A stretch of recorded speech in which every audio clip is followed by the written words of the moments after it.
महाराष्ट्र के रायगढ़ में सामाजिक और धार्मिक कार्यक्रम के दौरान मालवा प्रतिष्ठान के कार्यों की सराहना की गई।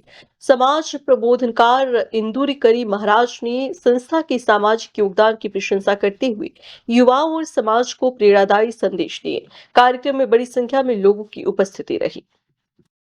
रायगढ़ जिले के पेड़ तालुका के वाकरेल गांव में आयोजित कीर्तन समारोह में निवृत्ति महाराज इंदुरीकर ने मालवा प्रतिष्ठान के सामाजिक कार्यों की सराहना की। इस अवसर पर उन्होंने शिक्षा, संस्कार और स्वास्थ्य को जीवन की सबसे बड़ी संपत्ति बताया। उन्होंने युवाओं और अभिभावकों को सही दिशा में आगे बढ़ने का संदेश दिया। साथ ही उन्होंने कहा कि व्यसन मुक्त समाज ही मजबूत राष्ट्र का निर्माण कर सकता है। कार्यक्रम में पूर्व सांसद धैर्यशील पाटिल सहित कई गणमान्य लोग मौजूद रहे। आयोजन को सामाजिक जागरूकता और धार्मिक प्रबोधन का महत्वपूर्ण मंच माना गया।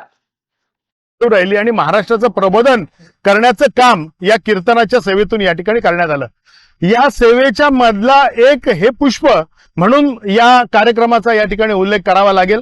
आज इंदुरीकर महाराजांनी अत्यंत स्वच्छपणाने, सुंदरपणाने आणि निर्भीडपणाने सत्याची बाजू या ठिकाणी धरत धर्म, सत्य, कीर्तन, प्रबोधन या सगळ्यांचा अत्यंत सुंदरपणाने मेळ घालत या ठिकाणी आमचं उद्बोधन या ठिकाणी सुंदर पद्धतीने या ठिकाणी केलं। समाजाच्या असणाऱ्या समस्या, समाजाला भेडसावणाऱ्या समस्या या माध्यमातून, कीर्तनाच्या माध्यमातून आणि या ठिकाणी धर्माच्या माध्यमातून आणि प्रबोधनाच्या माध्यमातून, धर्म म्हणजे केवळ जात आणि धर्म नव्हे, तर धर्म म्हणजे तुम्हा आम्हा सर्व मंडळींची जगण्याची एक रीत, या रीतीच्या माध्यमातून अशा अर्थाने हा धर्म या माध्यमातून अत्यंत सुंदर प्रबोधन या ठिकाणी केलं। हे प्रबोधन ज्यांच्या कष्टातून साकारलं ते मावळा प्रतिष्ठानच्या सर्व मंडळींना आणि हरिभक्त परायण आमचे लांबे महाराज या सर्व मंडळींचे आणि विशेषतः हे सर्व हा संकुल आम्हाला ज्यांनी उपलब्ध करून दिला त्या वाकुळकरांचा आणि पूर्व भागातल्या सर्व मंडळींचं या ठिकाणी मी मनापासून या ठिकाणी आभार मानतो। कारण चांगले विचार ऐकायला मिळणं हे आता फार दुर्लभ झालंय आणि जे दुर्लभ झालंय तेच नेमकं तुम्ही या ठिकाणी दिलं, त्याबद्दल पुन्हा एकदा सर्वांचे या ठिकाणी आभार।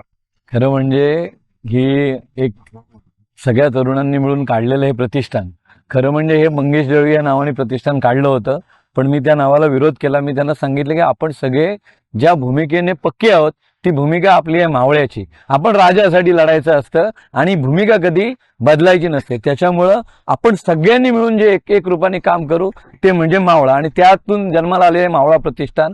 आणि मावळा प्रतिष्ठान मी जी काही मुलं आता काम करतात त्याच्यामध्ये मी खरं अभिमानाने सांगतो, सगळी शिक्षित, व्यावसायिक, इंजिनियर, वकील, शिक्षक आणि बरीचशी उद्योजक मुलं आहेत। अशी मुलं काम करतात ज्यांचा विचार पक्का आहे आणि मग आपण काहीतरी देणं आहोत, समाजाला काहीतरी दिलं पाहिजे ह्या हेतूने ही सेवा चालू झाली। ती चालू होताना आरोग्य सेवेपासून झाली। आज आपण मोफत ॲम्ब्युलन्स सेवा देतोय जी की 24 तास उपलब्ध आहे आणि ह्या सेवेतून हळूहळू लोकांचा विश्वास वाढत गेला। आज 2.5 वर्ष झाली प्रतिष्ठानला, लोक मनसोक्त या प्रतिष्ठानला 500, 1000 सर्वसामान्य माणूस मदत करतो रोज।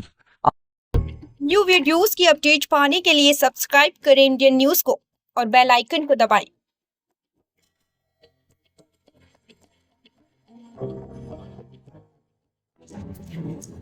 ये है इंदू ब्रॉडकास्टिंग प्राइवेट लिमिटेड और आप देख रहे हैं इंडियन न्यूज, हर पल, हर क्षण, हर सच।